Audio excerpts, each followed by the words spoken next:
અમદાવાદના શાહીબાગ વિસ્તારની અંદર આવેલી રાજસ્થાન સ્કૂલ ફરી એક વખત વિવાદમાં આવી ચૂકી છે અને આ વખતે વિવાદનું કારણ ધોરણ 9માં વિદ્યાર્થીઓના એડમિશનને લઈને છે। આરોપ કંઈક સ્કૂલ પર એવો છે કે સ્કૂલ દ્વારા વિદ્યાર્થીઓને એડમિશન આપવાને બદલે લિવિંગ સર્ટિફિકેટ આપી દેવામાં આવ્યું છે અને જેના કારણે વાલીઓમાં ભારે રોષ ફેલાયો છે। વાલીઓનો આક્ષેપ કંઈક એવો છે કે સ્કૂલ સંચાલકો દર વર્ષે આવી દાદાગીરી કરે છે અને વિદ્યાર્થીઓના એડમિશન અંગે અનૈતિક વર્તન આચરે છે। આ વિવાદને લઈ અને વાલીઓએ સ્કૂલની બહાર એકઠા થઈ ઉગ્ર વિરોધ પ્રદર્શન કર્યું છે। જો કે સ્કૂલ સંચાલકોએ વાલીઓને મળવાની ના પાડતાની સાથે જ સ્થિતિ વધુ તંગ બની ચૂકી છે। જો કે ગયા વર્ષે પણ આવો જ એડમિશનનો વિવાદ એ સ્કૂલમાં થઈ ચૂક્યો છે।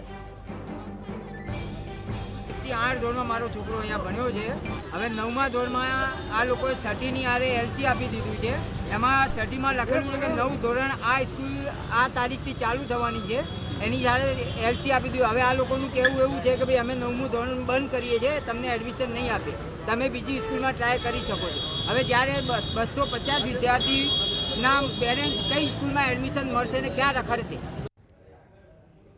અમે એડમિશન રિઝલ્ટ લેવા જે દિવસે આવ્યા એ દિવસે અમને છોકરાઓની એલસી જોડે આપી દીધી હતી અને એ પછી અમને કંઈ જાણ કરવામાં આવ્યું નથી। પછી અમે જ્યારે નવા એડમિશન માટે પૂછ્યું કે હવે 9થમાં એડમિશન માટે અમે શું કરીએ, તો એ લોકોએ અમને એવું કહી દીધું કે અમે તમને 2 દિવસમાં જે બી હોય જવાબ મેસેજ કરીશું।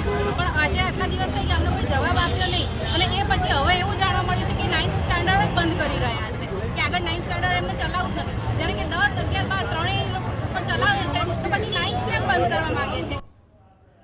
એડમિશનની ના પાડી રહ્યા છે અને અમે અહીંયા તડકામાં ઊભા છીએ અને અંદર લોક મારી દીધું છે અને એ લોકો એમ કહે છે કે અમારી પાસે ટીચર્સ નથી।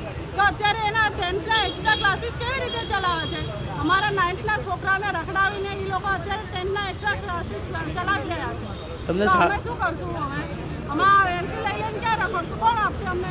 અને અમારા અમુક પેરેન્ટ્સ જે અંદર છે અને ગયા વર્ષે એસીના બહાને અમારી પાસે 1,000 ઉઘરાયા છે। અત્યારે એ જ એસીમાં એ લોકો બેઠા છે ને અમે તડકામાં તપી રહ્યા છે।